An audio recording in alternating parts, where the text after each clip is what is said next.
Rice Chex and Wheat Chex, the bite-sized cereals in the red and white checkerboard packages, present Space Patrol! High adventure in the wild, vast reaches of space. Missions of daring in the name of interplanetary justice. Travel into the future with Buzz Corley, Commander-in-Chief of the Space Patrol! In today's transcribed adventure, Buzz and Happy are climbing a steep mountain on the planet Venus in pursuit of a criminal. We're on his trail, all right, Commander. See? Here's where he dug a foothold. Watch your step, Happy. It's a 2,000-foot drop if you slip. I think I better rest a minute, sir. I'm getting dizzy. Everything's getting dark. I noticed the same thing, but it's not dizziness. My head's perfectly clear. Look at the sun. I can hardly see it. It must be an eclipse. Venus doesn't have a moon. There can't be an eclipse. Smoke of rockets. It's pitch dark. This is Vogan's work. He's got the blackout beam on us. If we try to move another inch in this darkness, we'll drop into the chasm. We'll return in just a moment with today's exciting Space Patrol adventure, The Serpent of Saturn.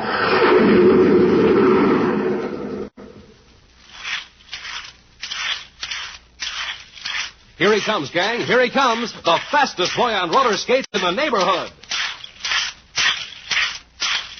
Get up and go, and look at him go. Wow! Now, there's a space patroller who really has it. He just got up from a good, nourishing breakfast. Just finished off a big bowl of Rice Chex with plenty of milk and sugar. He's packed full of action energy, the kind of action energy that'll help to make you a whizzer on rollers and help make you so alert that you can come up with the right answers in your classroom. Yes, sir, Space Patrollers, you start off any day ready for action when you eat a whopping good breakfast with Rice Chex. Because Rice Chex is tops for get up and go. Tops for taste, too. A delicious triple toasted shredded rice treat that's good with milk or cream and super good with fruit. And tops for size because it's bite size. The just right size for easy eating. So, gang, try Rice Chex yourself. And try Wheat Chex, that wonderful, wonderful whole wheat cereal. Rich in energy, swell tasting, and bite size. So don't forget Chex, rice, or wheat. It's tops three ways. For taste, for size, for get up and go. Look for them in the red and white checkerboard packages with the picture of Commander Corey or Cadet Happy on the front and the neat free Space Patrol trading card inside. Rice Chex, Wheat Chex.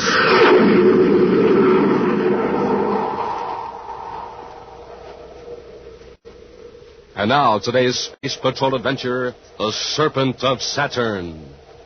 Ordinarily, the appearance of the monthly Space Patrol Bulletin is a routine event. It causes no excitement, except perhaps among the officers and men of the publication section who are charged with the responsibility of preparing this official monthly report on Space Patrol activities.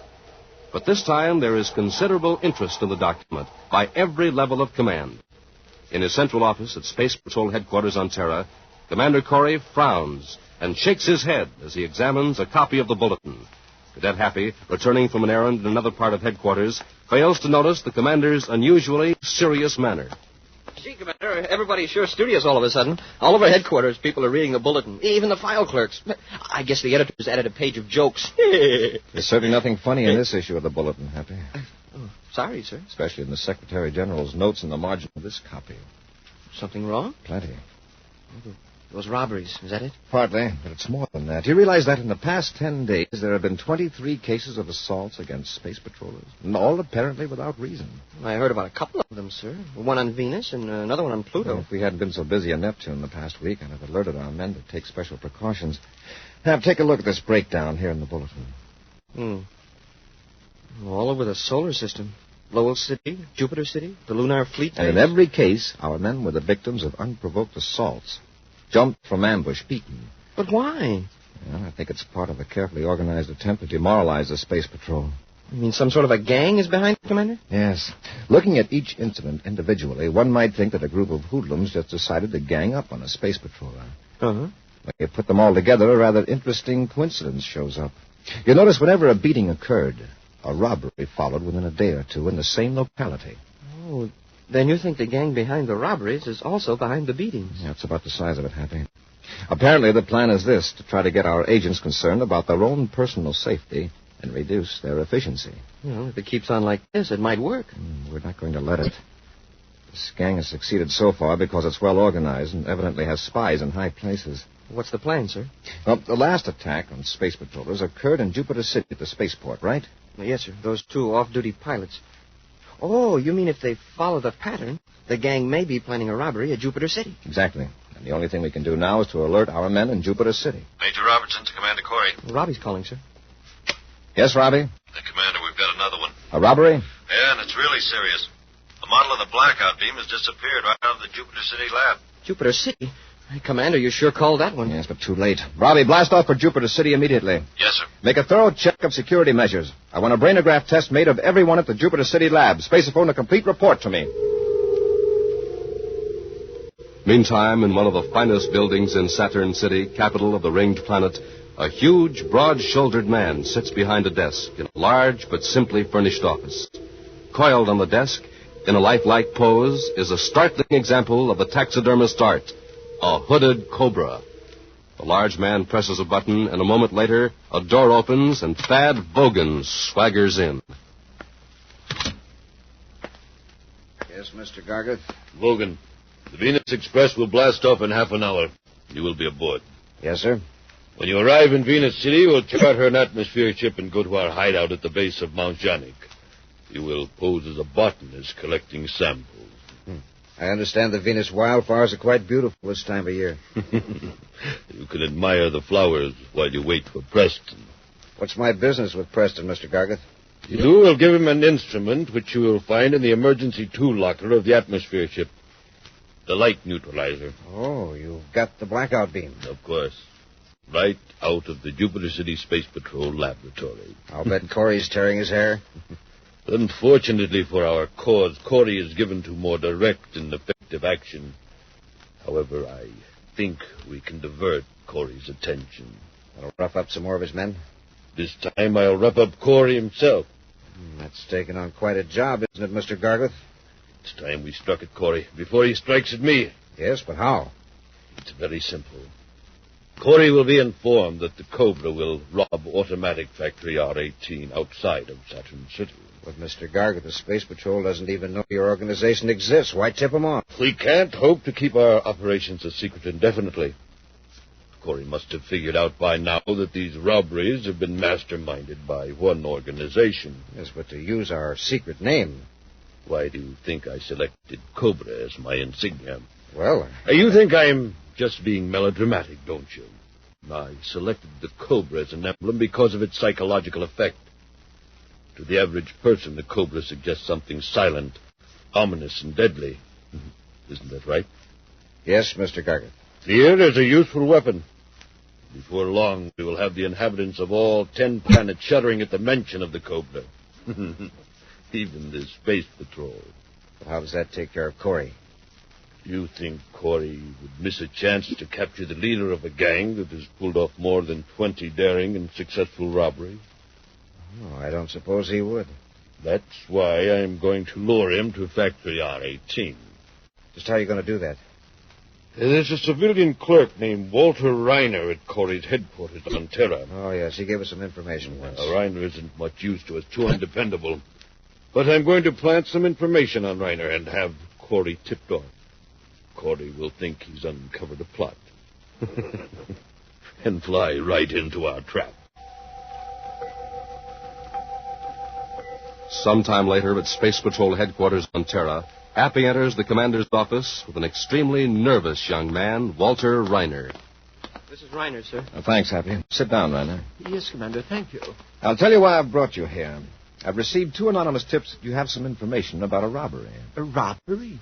No, sir, that's not true. And somebody seems quite determined to get you into trouble. Can you think of anyone who would have reason to do this to you? Why, no, sir. Believe me, if I knew anything about a robbery, I'd report it at once. According to these 2 informants, you're supposed to be carrying written information on you right now. Information that you're to pass on to someone else. But that's not true, Commander. You can search me if you want. Here, I'll empty my pockets. You can examine everything. Here's my identification folder. You can look through that. There is nothing in it but... Something wrong? It's a slip of paper. But I don't know how it got there. Let me see it. Plan 4 is now in effect. The Cobra will personally supervise a theft of radioactive strontium from automatic factory R18 north of Saturn City at 1800 hours Universal Star Time. Smoking rockets. I don't know anything about it. Honestly, Commander. I know it looks bad, but I swear I don't know anything about This it. Cobra that's mentioned here, does that mean anything to you? No, sir, not a thing. It's a horrible trick. All right, Reiner, all It's right. somebody's idea of a joke. I said it's all right, Reiner. You mean you believe me? Somebody was very anxious for me to find this on you. Just go back to your work and don't say anything to anybody about it, understand? Yes, sir. Thank you, Commander. Thank you very much. Wow. Somebody sure must have it in for Reiner to play a trick like that. What Reiner watched, Happy. I'll assign a man to trail him and contact Saturn Space Patrol. I'm going to put a heavy guard on Factory R18. You mean that Reiner isn't on the level and there really is going to be a robbery? I think someone's trying to lure me to the factory. As for Reiner, he may be an innocent dupe. They'll watch him for a while. Commander, he's coming back. Commander, I got to tell you something. Yes, Reiner, what is it? I didn't tell you the whole truth before. When you let me go, I was relieved. Then I got scared. I'm afraid of what they might do to me. What do you mean by they? The gang, the Cobra gang. Then you did know about that note. No, sir. Well, who is this Cobra? I don't know. But he's got a powerful organization of criminals. They're behind all of those robberies. And you're a member of the gang? No, not exactly. I just sold him some information a few months ago about some security control procedure. Whom did you deal with? It was a man named Wogan. Thad Wogan. He's one of the higher-ups. Why are you telling all this now? Because I think they want to get me out of the way. They're afraid Double-cross them the way you did the Space Patrol? I'll make up for it. I know more about the gang than they think I do. I know their secret space-phone frequency. All right, Reiner. Start at the beginning and give me the whole story.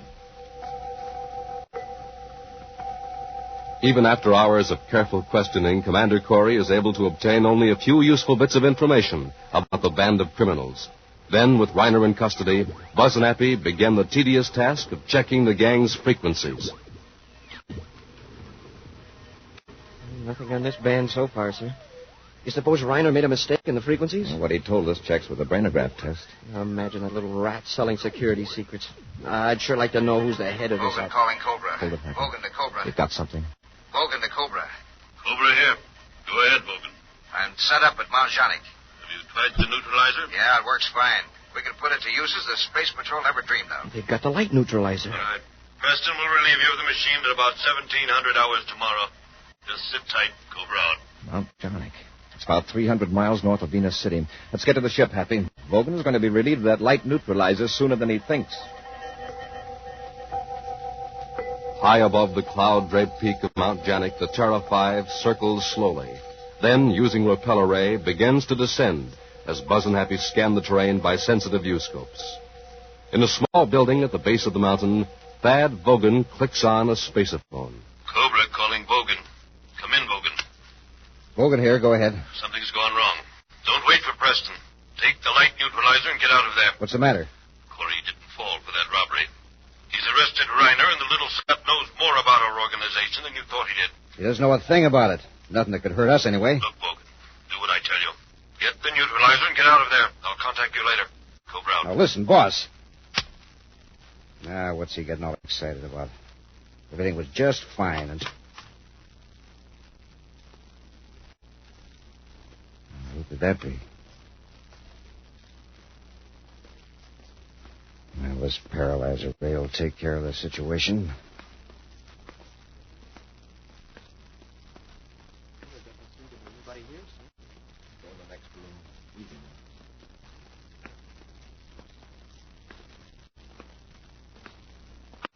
All right, drop that gun. Sure, Space Patroller. Like this. Get him, Hap.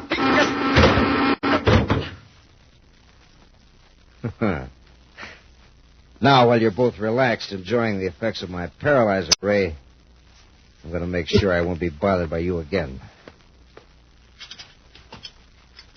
This building is quite flimsily constructed. Have you noticed? A few touches with this atomo torch, and this room will be a roaring inferno. We'll return to Space Patrol in just a moment.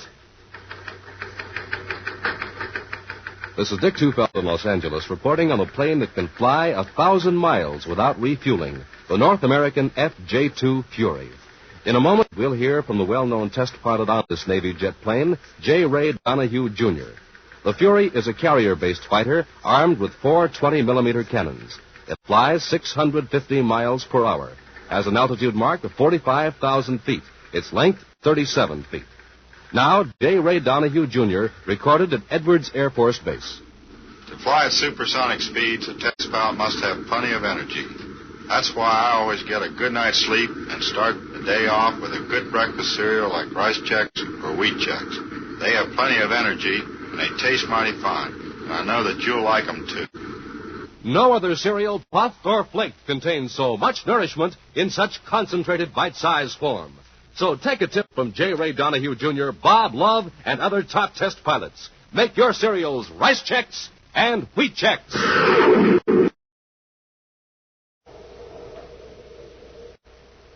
And now back to our space patrol adventure, the Serpent of Saturn. Gargot, who calls himself the Cobra, has organized a band of criminals that has successfully committed scores of daring robberies. Commander Corey and Cadet Happy traced Gargot's chief henchman, Thad Vogan, to a hideout at the base of Mount Janik on the planet Venus.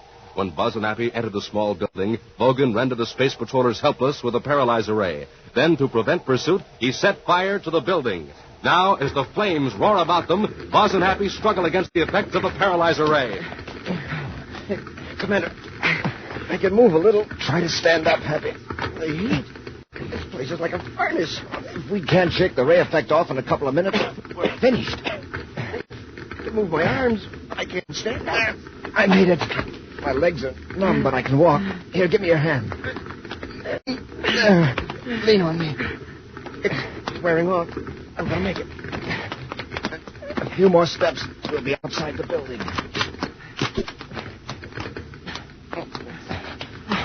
We made it. Wow. Yeah.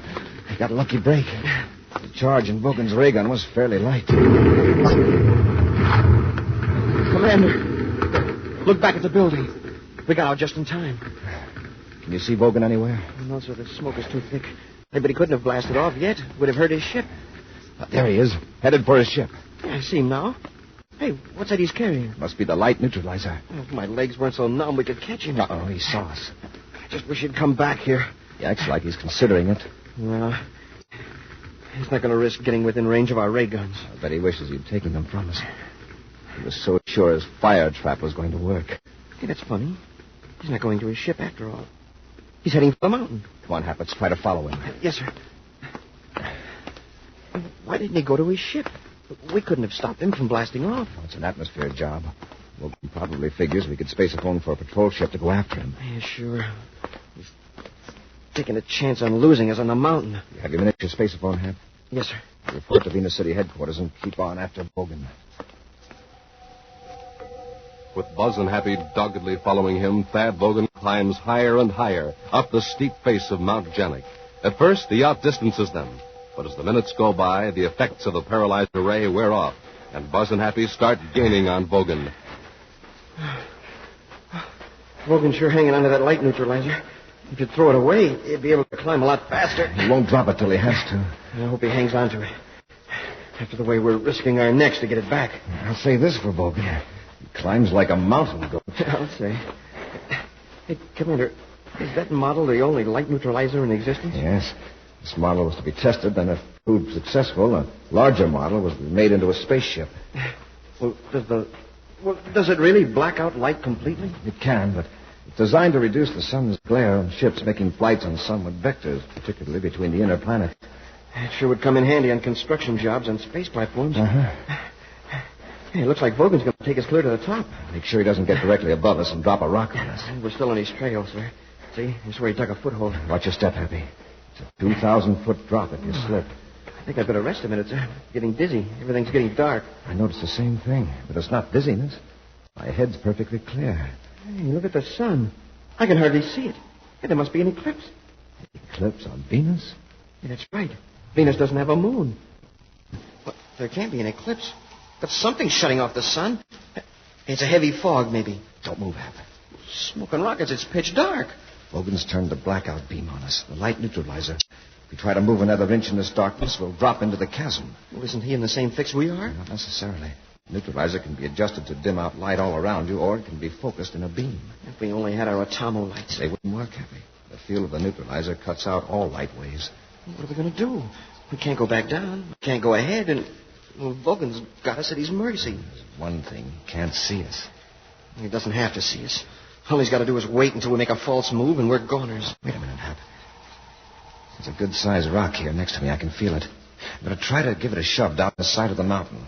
When it drops, let out a yell. I get it. Make him think we've fallen. Right. Here goes. Hap, look out!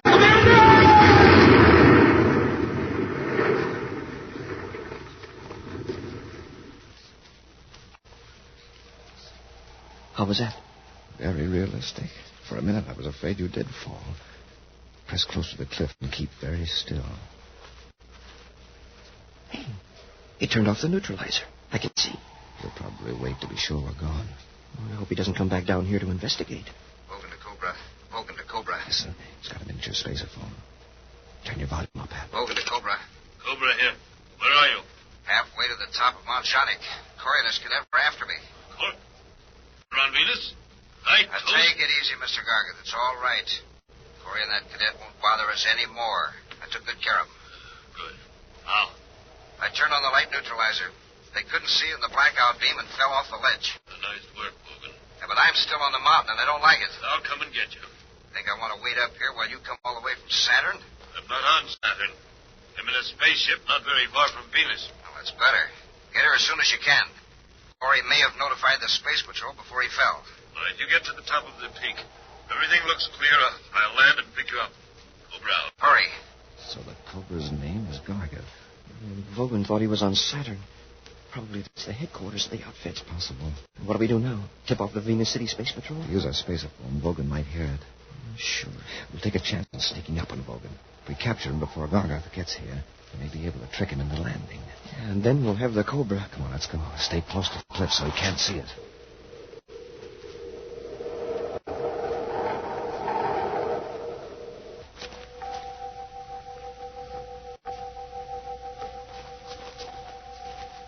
Slowly and cautiously, Buzz and Happy resume their climb up the steep mountainside. Occasionally, they get a glimpse of Vogan far above them. Then they press close to the cliff and wait. Oh, we've had one good break. Vogan doesn't ever look down. He's probably afraid he'll get dizzy. And the going's not so steep now, sir. We're getting near the top. I'm thankful for this growth of brush at the summit. It'll help us hide from Vogan. Hope we can get him before the Cobra shows up. Drop, Happy. Hit the dirt. Did he see us? I guess not. He's going on. But he started to look down this way. We'd better wait a few minutes. At last, Vogan reaches the summit of Mount Jonic. Wearily, he lays down the light analyzer, then sits on a rock to rest. Silently, Buzz and Happy creep closer. Careful, Happy. Don't let him hear us. There's not much cover from here on. Do we rush him? Let's try to get a few yards closer. If he has a chance to use that blackout beam, we could never find him. Yeah. Oh, gee. Get the neutralizer, Hap. I'll handle Vogan. Corey! I'll take that gun, Vogan. All right, Vogan. Had enough? Yeah. Happy, got the neutralizer? Yes, sir. Hey, Commander, it's a spaceship. It's probably Vogan's pal. Better all get out of sight before he gets close enough to see us. Come on, Vogan. Get over there by that brush. You stand out where you can be seen. We'll be in the brush right behind you. Yeah, sure. I'm coming. Cobra to Vogan. Cobra to Vogan. Answer him, Vogan. Don't try to warn him. Okay. Vogan, to Cobra. Go ahead. There aren't any ships in the vicinity. I'm coming in to pick you up. All right, come ahead. Corey's here. Watch out. Give me that spacerphone. Corey, you told me Corey was dead. I was very much alive, Gargant. Or Cobra, wherever you are. Now make it easy on yourself and land, or I'll have every patrol ship at the Venus sector after you. You'd better talk fast then, because I'm going to blast you off that mountain with a space torpedo. No, boss. Please don't. You've made a stupid blunder, Vogan. But I assure you that the rocket is meant only for Corey. If you get it, well, it's an unfortunate accident. Space torpedoes?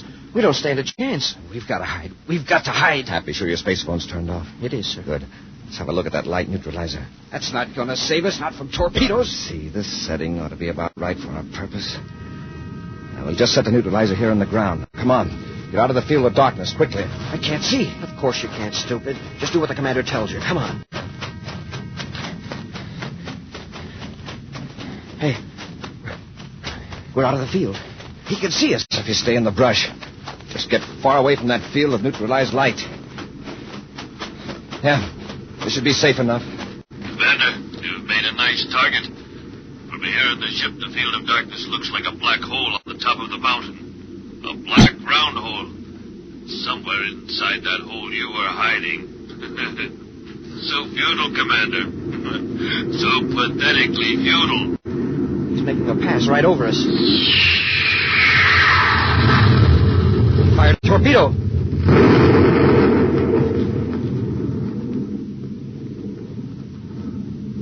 Smoking rockets.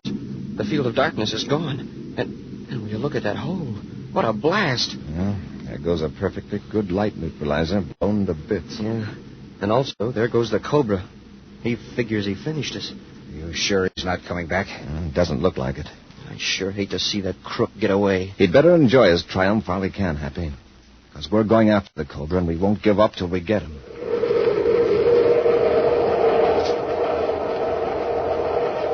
An action preview of next week's exciting Space Patrol adventure in just a moment. Hi, Space Patrollers. This is Captain Tufeld. And Cadet Happy. I'm reporting to you on Rice Chex. And I'm reporting to you on Wheat Chex. Rice Chex, triple toasted shredded rice biscuits. The taste mighty good. Tops for taste. That's Rice Chex. Wheat Chex. Boy, they've got a swell whole wheat flavor that just can't be beat. Tops for taste. That's Wheat Chex, too. And Rice Chex are made in that modern, bite-sized design for easy eating. Tops for size. That's Rice Chex. Wheat Chex are bite-sized for super easy eating. Tops for size, too. And, gang, after a good, nourishing breakfast with Chex, rice, or wheat, you'll see they're tops for get up and go. Real Space Patrol get up and go, like the commander has. Chex, a good word to remember at breakfast time or any time, because they're tops 3 ways. For taste, size, and get up and go. Look for the red and white checkerboard packages with a picture of the commander or the swell picture of me on the outside. Yes, and a terrific Space Patrol trading card on the inside. Rice Chex. Wheat Chex.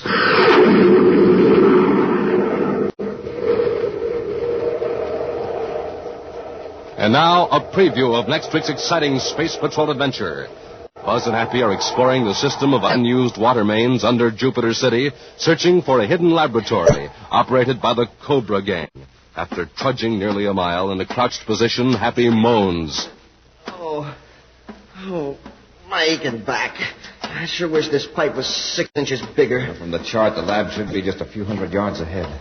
Commander, there's air blowing through the main. Yes, it's getting stronger every second. This is like being in a wind tunnel. What's causing it? The air's being forced to the main by the water behind it. Water? What water? From the reserve tank. Gargot knows we're down here, and he's trying to drown us. Be sure to join us next week for the thrilling story, The Gems of Jupiter, when Rice Chex and Wheat Chex again present Space Patrol! Space Patrol, created by Mike Moser, starring Ed Kemmer as Commander Corey and Len Osborne as Cadet Happy, was written by Lou Houston, produced and directed by Larry Robertson, executive producer Mike Deverett.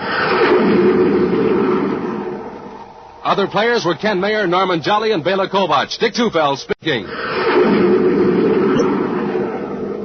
Now, don't forget to tune in next Saturday and every Saturday when Rice Chex and Wheat Chex again present Space Patrol! Be sure to see another exciting Space Patrol program on your local ABC television station. Consult your local paper for time and channel. This program is broadcast for our armed forces overseas through the worldwide facilities of the Armed Forces Radio Service. Space Patrol came to you transcribed from Hollywood. This is ABC Radio Network.